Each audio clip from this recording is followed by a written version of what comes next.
En este video vamos a explicar cómo emplear el método simplex para resolver problemas de programación lineal utilizando la formulación de optimización llamada diccionario. Para este fin vamos a usar el siguiente ejemplo. Se trata de maximizar esta función objetivo que pues es una función lineal sujeta a una serie de tres restricciones. Las tres restricciones vienen en la forma de desigualdades. Las variables de decisión son x1, x2 y x3. Todas tienen restricciones de positividad. ¿Ok? Bueno, este es el problema que queremos resolver. Lo primero que debemos hacer siempre que queremos resolver un problema de programación lineal es transformar este conjunto de desigualdades en igualdades. La forma de hacer eso es muy sencilla. Vamos a emplear para este propósito variables de holgura. ¿Ok? Entonces, adicionamos una variable de holgura a cada una de las ecuaciones. Por ejemplo, la primera ecuación, ¿sí?, tiene esta nueva variable x4, que es una variable que anteriormente no estaba presente. Se la agregamos para transformar esta primera restricción de una ecuación de desigualdad en una igualdad. Y lo mismo hacemos con el resto de las restricciones de desigualdad. En la siguiente adicionamos la variable x5, con lo cual la segunda ecuación se transforma de desigualdad en una igualdad. ¿Ok? Y finalmente la última ecuación. También le adicionamos una variable de holgura, x6, como se muestra aquí, y con esto logramos entonces que la tercera ecuación sea también pase de desigualdad a igualdad. Bueno, entonces ahora el resultado de esto es que hemos adicionado tres variables más a nuestras incógnitas. Es decir, las variables ahora, las incógnitas son x1, x2, x3, x4, x5 y x6, todas con restricciones de positividad. Y este es el primer paso que uno siempre tiene que dar cuando tratamos de resolver problemas de programación lineal. Transformar las desigualdades en igualdades. Obviamente si es que están presentes ese tipo de restricciones. ¿Ok? Bueno, eh, como ya dijimos, x4, x5 y x6 se denominan variables de holgura. Bueno, entonces el siguiente paso consiste en escribir este problema en la formulación de optimización llamada de los diccionarios o del diccionario, que no es otra cosa más que las variables de holgura que teníamos las pasamos al lado izquierdo de las ecuaciones y las variables originales de decisión las dejamos en el lado derecho de las ecuaciones. En otras palabras, hacemos esto. Simplemente dense cuenta como reescribimos las ecuaciones del lado izquierdo, despejamos o escribimos las variables de holgura y del lado derecho de nuestras restricciones de igualdad dejamos las variables originales. La función objetivo no sufre ningún cambio. ¿Ok? Bueno, referente a la notación, las variables x4, x5 y x6 que aparecen en el lado izquierdo del diccionario o de las ecuaciones se denominan las variables básicas y las variables restantes x1, x2 y x3 que se encuentran en el lado derecho de nuestras restricciones de igualdad les llamamos las variables no básicas. ¿Ok? Bueno, entonces si las vemos como conjuntos o grupos de ecuaciones o de variables, ¿sí? Las variables básicas están en esta parte, en esta región, y las variables no básicas están en esta parte. ¿Ok? Aquí las hemos ubicado. Esta clasificación nos va a permitir realizar nuestros cálculos posteriores de una manera mucho más simple o ágil. Bueno, el algoritmo simplex está compuesto de una serie de iteraciones, o sea, procedimientos iterativos que necesitamos llevar a cabo, ¿sí? Y después de cierto número de iteraciones, pues examinamos si hemos logrado la convergencia. Eso lo vamos a hacer un poquito más adelante, cómo determinar si el algoritmo simplex ya determinó la convergencia. Ok, en la primera iteración lo que hacemos es tomamos nuestra función objetivo, ¿ok? Y dado que queremos nosotros maximizar esta función objetivo, lo que hacemos es lo siguiente. Aquí tenemos tres variables seleccionamos una de ellas para incrementar y las dos restantes que no vamos a incrementar las hacemos igual a 0. ¿Ok? En este caso voy a seleccionar la variable x1 porque resulta que es la que tiene o está multiplicada por el coeficiente con valor positivo máximo. Y dado que queremos incrementar x1, esta es la razón por la que lo seleccionamos. Bueno, muy bien. Y el resto de las variables que aparecen en la función objetivo, x2 y x3, las hacemos igual a 0. Y ahora lo que tratamos de preguntarnos es la cantidad máxima en la que podemos incrementar x1. ¿Okay? Pues resulta que esta cantidad máxima está dada por las restricciones, ¿sí? No es arbitraria la cantidad en la que tenemos que incrementar x1, la incrementamos hasta el punto en que logremos mantener factibilidad. Esto lo vamos a verificar de la siguiente forma. Tomamos el conjunto de restricciones que tenemos en este momento, las tres restricciones, y de estas restricciones hacemos todas las variables básicas iguales a 0. Recordar que originalmente no estaban presentes, ¿ok? Las hacemos igual a 0 y obtenemos este conjunto de ecuaciones. ¿Okay? En este conjunto de ecuaciones debemos recordar que hicimos x2 igual a 0 y x3 igual a 0 anteriormente. Y entonces, si la reemplazamos, vamos a obtener el siguiente conjunto de ecuaciones para x1, tres ecuaciones, y de estas tres ecuaciones despejamos los tres valores de x1. 2.5, 2.75 y 2.66. ¿Sí? Eso quiere decir que nosotros podríamos incrementar x1 en cualquiera de estos números. Bueno, resulta que esto no es tan cierto. De hecho, algunos de estos valores son infactibles. Acuérdense muy bien que infactibles significa que no cumplen con alguna o algunas restricciones. La manera de checar cuáles de estos valores o cuál valor de este es el que no tiene problemas de factibilidad es el siguiente. Ustedes toman por ejemplo, 2.5 y lo reemplazan en las restricciones que teníamos anteriormente.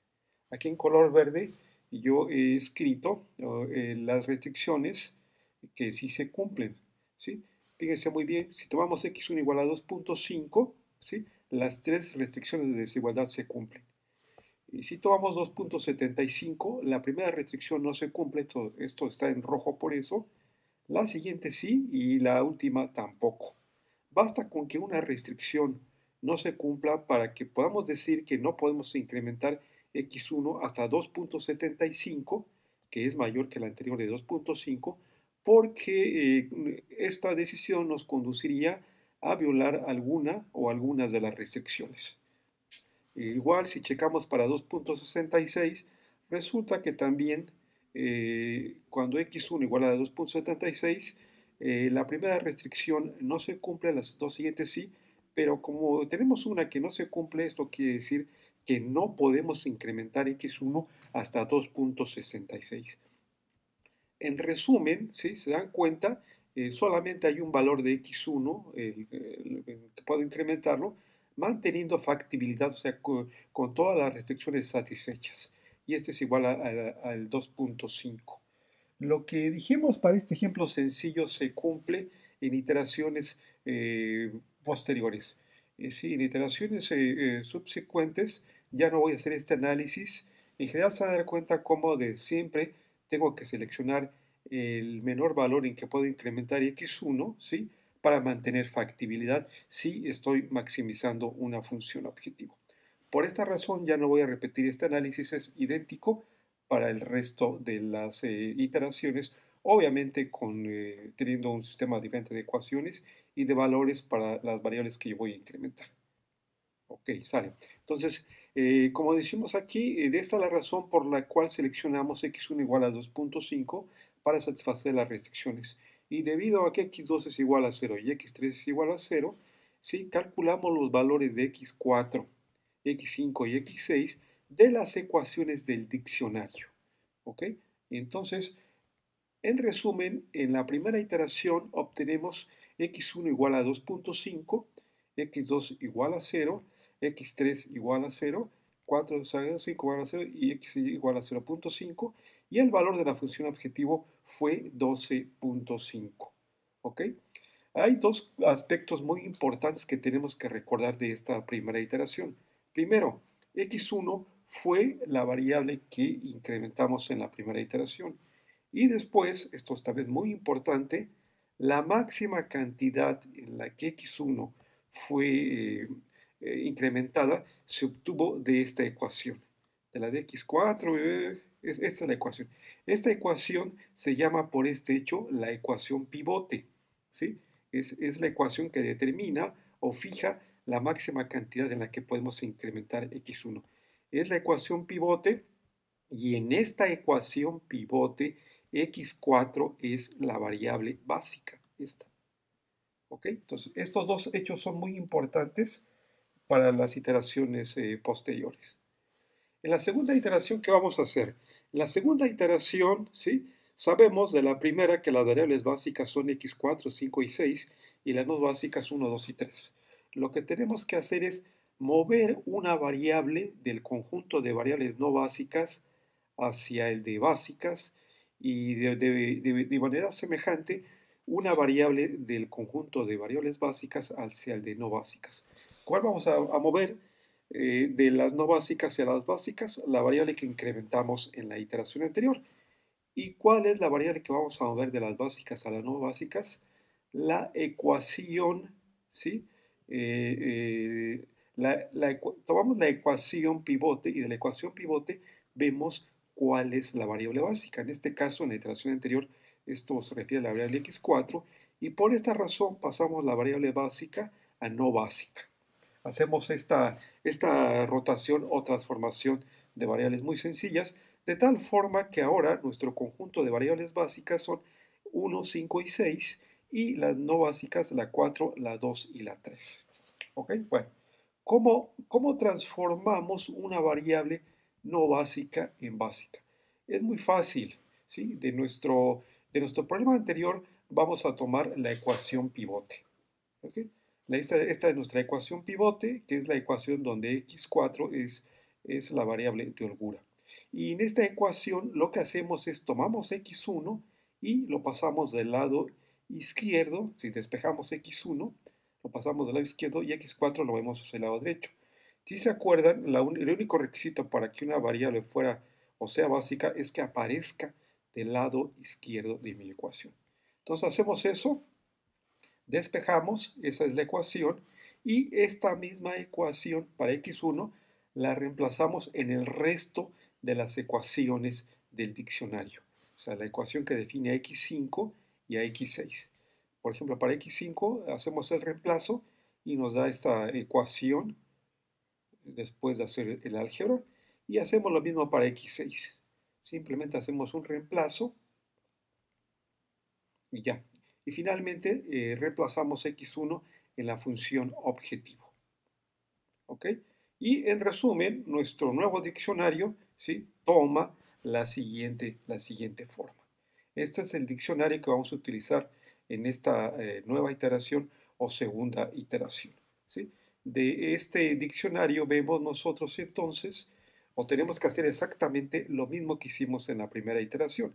Es decir, eh, analizar o ver cuál es la variable que aparece en la función objetivo que puedo incrementar.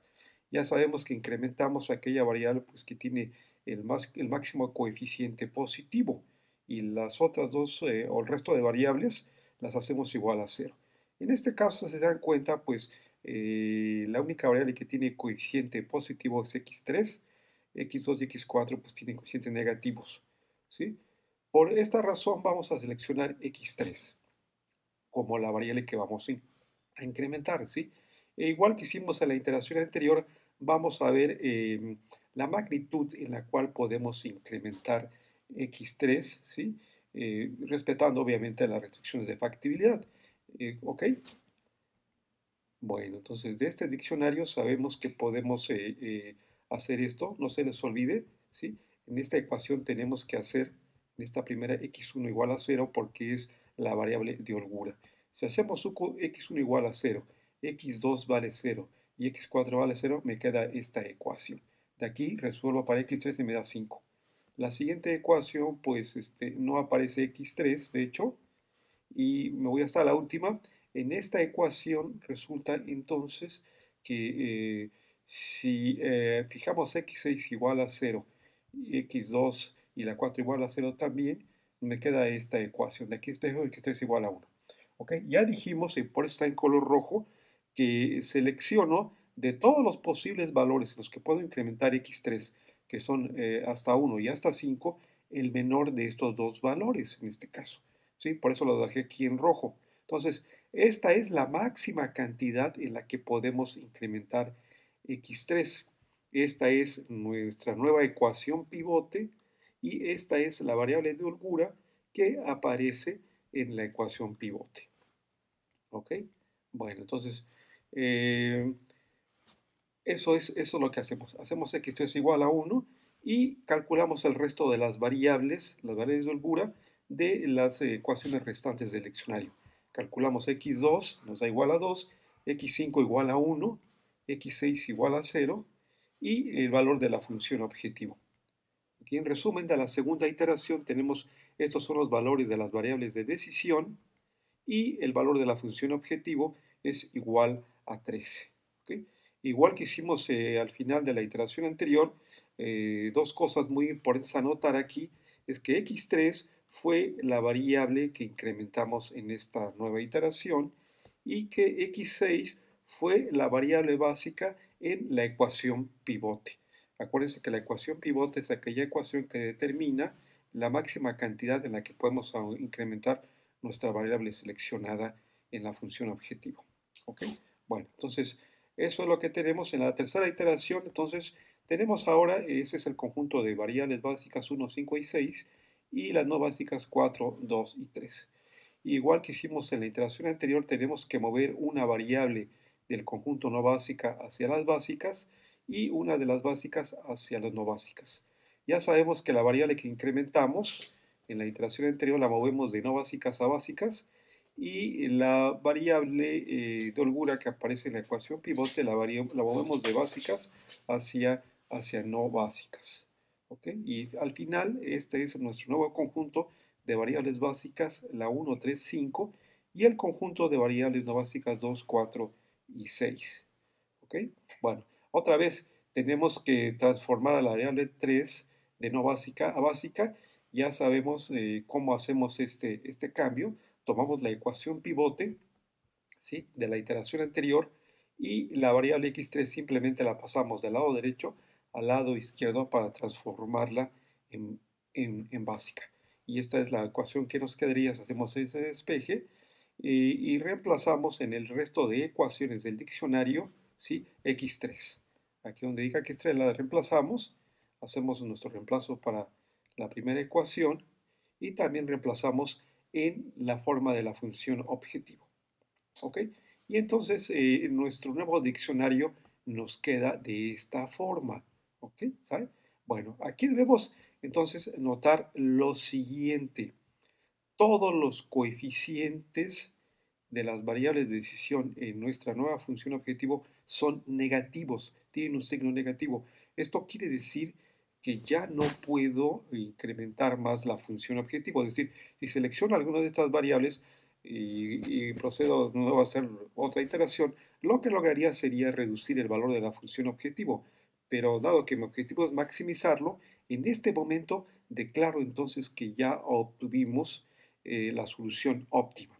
Este es el criterio entonces para decidir cuándo encontrar o hemos determinado la solución óptima. Todos los coeficientes de las variables de decisión tienen que ser negativos. El término independiente, si es que existe, en realidad no nos interesa su signo, únicamente los signos de las variables de decisión. Bueno, ese es el criterio entonces para decidir cuándo hemos alcanzado o hemos terminado una solución óptima. ¿Ok? Bueno, y este es el resumen, el resultado al que llegamos. Esta es la solución óptima que obtenemos de este ejemplo.